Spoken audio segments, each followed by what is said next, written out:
Well, today FTII students along with students from Delhi University, JNU, Jamia and all other universities actually sat on a one-day symbolic hunger strike in front of the Ministry of Information and Broadcasting. With students were actually removed by the police. FTII students have been, of course, protesting against the government's decision for more than 90 days now against Gajendra Chauhan as the head. But Gajendra Chauhan says he is not ready to leave the position but has expressed his willingness to mediate between the agitating students and the government. This is a solidarity protest. You actually are a student of FTI, but there are also others from Delhi University who are supporting this. Yeah.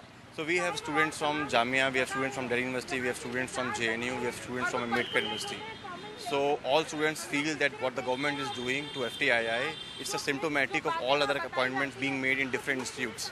If you look at NCRT, if you look at CBFC, if you look at National Book Trust, in every places government has made appointments which are not scholars, which are not researchers, which are not intellectuals. They have been appointed solely on the basis of a particular ideology they have been associated with. This process we call saffronization.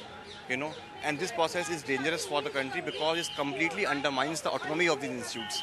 The government is saying that you are politicizing this issue now. No, we have never politicized. We have raised our valid demands.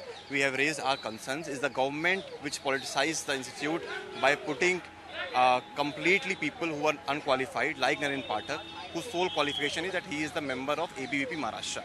He is not an artist. He's not a teacher. And on that basis alone, he has been appointed. So if the government says that we have politicized, it's completely unfair. We have appealed to all the broad political parties to come out and support us.